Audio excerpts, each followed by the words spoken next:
how Latinos are making big moves in business and finance. Meet the expert who says he's helping the community achieve financial greatness. Welcome to Vista L.A. from historic Lincoln Park right here in East L.A., which dates back to 1901. Hi there, I'm Danny Romero. Today's show is all about economic empowerment. First, we're introducing you to Luis Barajas, who began educating himself for his career while he was a young boy working for his family's wrought iron business right here in East L.A.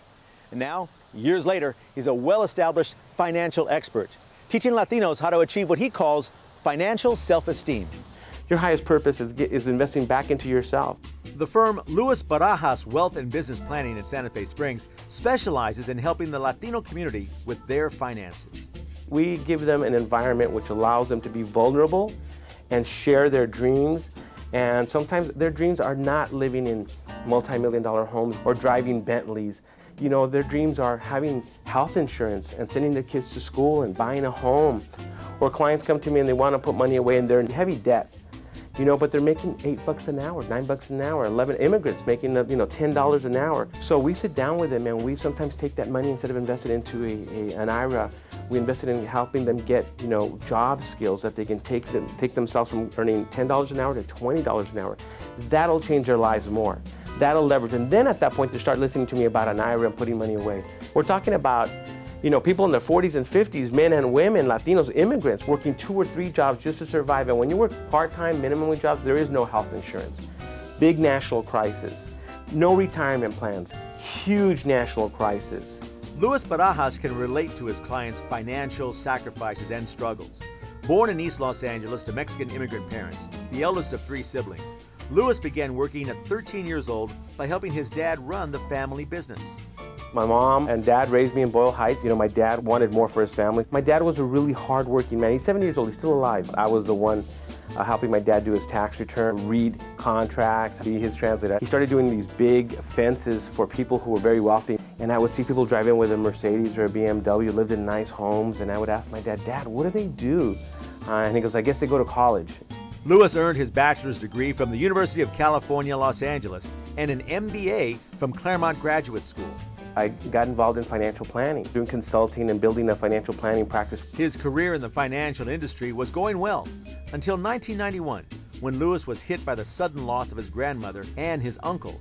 I had a tragedy happen in my life. It made me realize how many blessings I've had, and I had to make a commitment to come and help this community. Since then, we've been practicing what I call true financial planning, non-commissioned stuff, really giving advice, and also helping people build their small businesses, because most Latinos don't have the resources to move up in the corporate world, so they become entrepreneurs like my father was. His financial company has become a great success within the Latino community. Luis also gives motivational speeches and is an author. His first book, The Latino Journey to Financial Greatness, has sold close to 100,000 copies. Over 50% of Latinos are unbanked. People get their paychecks and where do they go? They go to the check cashing places, they charge them a fee. They're going deeper and deeper into a hole. Saving is a habit. You have to create that habit. You change your mindset, bottom line, this is really simple, by caring. He strongly believes that instead of focusing on the buying power of Latinos, the focus should be on the power of saving. How does a community become powerful? It's the investment power, it's the savings power. We need to be more future-based. That's what I want for our clients. Now, if they've got life insurance, emergency reserves, they've got a good job, they're investing in their skills, they have the health insurance and a trust, and they're putting money in the retirement plan, all said and done, you don't need me. One of Luis's areas of expertise is offering advice to married couples. He finds that when couples get married, problems with money can arise. Add children to the picture, bringing new costs, and they feel overwhelmed. Laura and Marty Romero, no relation to me, might represent a typical family in LA. They find themselves dipping into their savings and using their credit cards more often just to pay everyday expenses. They sat down with Luis to get some help. To avoid any more tension, the couple decided to seek the help of financial planner Luis Barajas to get them back on track. I think we're open to ask the question of how to improve ourselves and how to be better.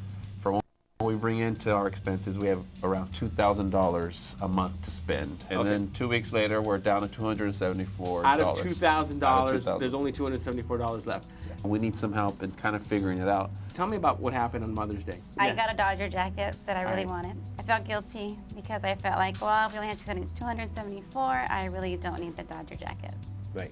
if I wanted to return it. We didn't think about it proactively, it was reactively. I think what happens, if we would have thought about that in that $2,000 budget, then we would have had the Mother's Day, we would have spent money a little differently. This process, I think, without a middle person, it could be volatile. If I brought it up, it might be taken a different way. Right. If I said what you just said. And then she says, I only have that much to buy for my mom. You purchase things that maybe you shouldn't have. Now that we've got 2 weeks left, you may have to start using your credit card to put some essentials on there. Yes. Okay?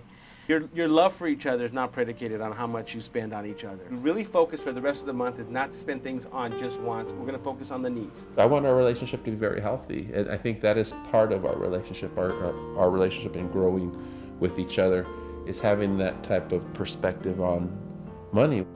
If you'd like to hear more about Luis Barajas' story and his philosophies about money and debt, go to the Vista L.A. page at abc7.com.